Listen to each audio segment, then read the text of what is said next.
कर्नाटक में बसा शिमोगा गांव दुनिया भर के सांपों का घर कहा जाता है। इसी गांव में भारत का सबसे खतरनाक जहरीला सांप क्रेट रहता है। क्रेट सांप को साइलेंट किलर भी कहा जाता है क्योंकि इसके दांत इतने बारीक होते हैं कि इसके काटने पर कई बार व्यक्ति को पता ही नहीं चलता कि उसको सांप ने काटा भी है। परंतु दोस्तों कहते हैं कि इसके डसने पर एक बार में इतना जहर निकलता है कि 5 दर्जन लोगों की जान जा सकती है। परंतु आजकल एक अनोखी सी घटना कर्नाटक के इस गांव में सामने आई है।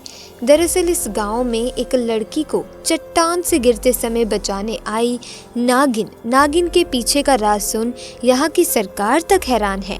दोस्तों इस घटना को सुनाने से पहले जो भी हनुमान जी के सच्चे भक्त हैं कमेंट बॉक्स में जरूर लिखें जय बजरंगबली। दोस्तों कर्नाटक के शिमोगा गांव में रीना नाम की एक सुंदर लड़की अपने सौतेली माँ और 2 जुड़वा सौतेली बहनों के साथ रहती थी।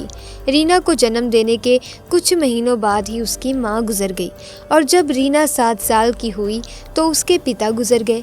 रीना बहुत शांत स्वभाव की थी और हर किसी की मदद को तैयार रहती, परंतु रीना की सौतेली माँ और उसकी जुड़वा सौतेली बहन रीना को बहुत ही परेशान किया करते थे। घर का सारा काम रीना से ही करवाते। उसे एक नौकरानी के रूप में रखा जाता था। रीना महादेव शिव की भक्त थी। उसका रोज का ये नियम था कि पास ही के शिव मंदिर में शिव को 1 लोटा जल अर्पित कर उनकी पूजा किया करती। दोस्तों कहते हैं कि जहाँ शिव मंदिर हो वहाँ अक्सर नाग नागिन का आना जाना लगा ही रहता है, परंतु बहुत कम लोगों को ही इनके दर्शन होते हैं। एक दिन रीना जब मंदिर जा रही थी तो मंदिर से वापस लौटते समय उसे मंदिर की सीढ़ियों में एक सांप को देखा। सांप उसकी ओर फन फैलाए देख रहा था। रीना ने सांप को तुरंत प्रणाम किया, लेकिन उसके पास सांप को चढ़ाने के लिए कुछ भी नहीं था, परंतु हाथ में पकड़े लोटे में थोड़ा सा पानी रखा हुआ था। उसने रोते हुए उससे कहा, हे प्रभु, मैंने सुना है कि सांपों को दूध अर्पित करना चाहिए, परंतु मैं अभागी ऐसा नहीं कर सकती। मेरे पास इस पानी के सिवाय और कुछ भी अर्पित करने को नहीं। ऐसा कहकर उसने जल को उस सांप को दे दिया और चमत्कार देखिए दोस्तों, रीना के दिए उस लोटे के पानी को उस सांप ने पी लिया। एक बार रीना की सौतेली बहनों को देखने पास ही के दूसरे गाँव के मुखिया का लड़का आने वाला था, जो कि बहुत ही सुंदर था। उस दिन रीना की सौतेली माँ ने उसे मंदिर नहीं जाने दिया और वो रीना से बोली, आज तुम्हें ढेर सारे स्वादिष्ट पकवान बनाने हैं, पहले घर की अच्छे तरीके से सफाई कर लो और हाँ ध्यान रखना गलती से भी मेहमानों के सामने अपना बेकार सा चेहरा लेकर मत आना। बेचारी रीना मंदिर नहीं जा पाने के कारण दुखी थी, परंतु उसकी सौतेली माँ ने जैसा कहा उसने वैसा ही किया। जब दूसरे गाँव के मुखिया के परिवार का लड़का रीना के घर आया तो रीना की सौतेली बहन उसे देखते ही खुशी से पागल हो गई, क्योंकि वो लड़का देखने में बहुत ही सुंदर और स्मार्ट था। रीना की सौतेली माँ ने मेहमानों की खातिरदारी करी, परंतु रीना को रसोई घर में ही बंद करके रख दिया गया। जब लड़के का परिवार वापस अपने घर जाने को तैयार हुआ तो गलती से लड़का अपना फोन उनके घर पर ही भूल गया। उधर रीना की सौतेली माँ ने रीना को रसोई घर से निकाला और मेहमानों के सभी जूठे बर्तनों को उठाकर धोने के लिए कहा।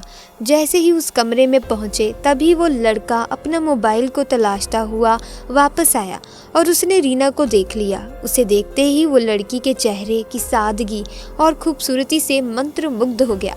वो तुरंत वापस रसोई की तरफ भागी तो लड़का भी उसका पीछा करता हुआ रसोई घर की तरफ जाने लगा, परंतु उसे बीच में ही रीना की सौतेली माँ ने रोक लिया और कहा कि वो तो घर की नौकरानी है, तुम क्यों उसके पीछे जा रहे हो। तो लड़के ने बताया उसे उस लड़की से प्यार हो गया है, शादी करेगा तो सिर्फ उसी लड़की से करेगा। इतना कहने के बाद वो अपने माँ बाप के साथ उस दिन वहाँ से चुपचाप चला गया। परंतु इधर रीना की सौतेली माँ और रीना की दोनों सौतेली बहनें काफ़ी गुस्से में थी। रीना की सौतेली माँ हर हाल में ये चाहती थी कि वो लड़का उसकी अपनी दोनों बेटियों में से एक से शादी कर ले। इसके लिए वो कुछ भी करने को तैयार थी, यहाँ तक कि रीना को मारने तक के लिए भी तैयार थी। ठीक अगली सुबह रीना की सौतेली माँ का व्यवहार रीना के लिए अचानक ही बदल गया। उस दिन वो रीना को बुलाकर बोली, तुम घर का कितना काम करती हो, एक दिन भी तुम्हें आराम नहीं। तो क्यों ना आज मैंने सोचा है कि तुम्हें कहीं घुमाने ले चलती हूँ। जल्दी से नाश्ता बनाओ, घर की सफाई कर लो और फिर हम सब घूमने चलेंगे। अपनी सौतेली माँ के मुंह से उन प्यार भरे शब्दों को सुन रीना बहुत खुश थी। उसने जल्दी से घर का सारा काम निपटाया और फिर अपनी सौतेली माँ और जुड़वा बहनों के साथ वो नज़दीक के पहाड़ी इलाके में घूमने को चल दिए। परंतु वो काफ़ी ऊंचाई वाली जगह पर थी। रीना की सौतेली माँ एक बहुत ऊंचाई की चट्टान के पास पहुंच रीना को अलग से अपने साथ ले गई और अपनी दोनों बेटियों को बीच रास्ते में ही रुकने को कहा। ऐसी चट्टान पर ले गई जहां से ठीक नीचे बहुत गहरी खाई थी। वहाँ रीना को ले जाकर रीना की सौतेली माँ ने अचानक से पीछे से रीना को धक्का दे दिया और अपनी बेटियों के पास जाकर रोने का नाटक करते हुए बोली, तुम्हारी बहन रीना अब नहीं रही, पता नहीं कैसे वो चट्टान से फिसल गई। और अगले दिन यही झूठी कहानी उसने उस लड़के और उसके परिवार वालों को भी बता दी। जैसे ही उस लड़के ने ये सुना तो उसे यकीन नहीं हुआ, क्योंकि उसका दिल कह रहा था कि रीना अभी जिंदा है और वो अपने दोनों दोस्तों के साथ उसी चट्टान वाले इलाके पर गया। उधर उस दिन जब रीना की सौतेली माँ ने उसे चट्टान से धक्का दिया था तो नागिन ने उसे गिरते समय बचा लिया। नागिन का ऊपर का शरीर तो मनुष्य की तरह ही था, परंतु नीचे का शरीर पूरा सांप का था। रीना को बचाने के बाद वो पूरी तरह से सांप बन गई। तभी रीना को याद आया कि ये तो वही सांप है जिसे उस दिन रीना ने मंदिरों की सीढ़ियों में दूध की जगह पानी पिलाया था। रीना को बचाकर कुछ देर बाद वो सांप वहाँ से चला गया। रीना अपनी सौतेली माँ की हरकतों से बहुत दुखी हो चुकी थी और अब उसके पास जाने के लिए कोई ठिकाना भी नहीं था। तभी एक बुढ़िया ने रीना को अपने पास बुलाया और बोली, बेटा रात होने वाली है, तुम्हारा जंगल में इस तरह रहना ठीक नहीं है, चलो आज रात मेरी कुटिया में गुजार लो। और उसे अपने साथ ले गई। रीना भी उसके साथ चली गई। रीना के पैरों पर काफ़ी चोट आई थी। उस बुढ़िया ने रीना की चोट पर दवा लगाई और उसे खाना खिलाकर सुला दिया। अगले दिन जब रीना उस बुढ़िया के साथ लकड़ी बिनने के लिए निकली तो तभी उसको ढूंढता हुआ गांव के मुखिया का वही बेटा उसके सामने आ गया। रीना को देखते ही उसकी खुशी का ठिकाना नहीं रहा। वो बहुत खुश हो गया। उसकी आंखों से खुशी के आंसू झलक रहे थे। वो लड़का रीना से बोला, भगवान का लाख लाख शुक्र है कि तुम जिंदा हो। अब मैं अपनी आंखों से तुम्हें कभी उज्जवल नहीं होने दूंगा।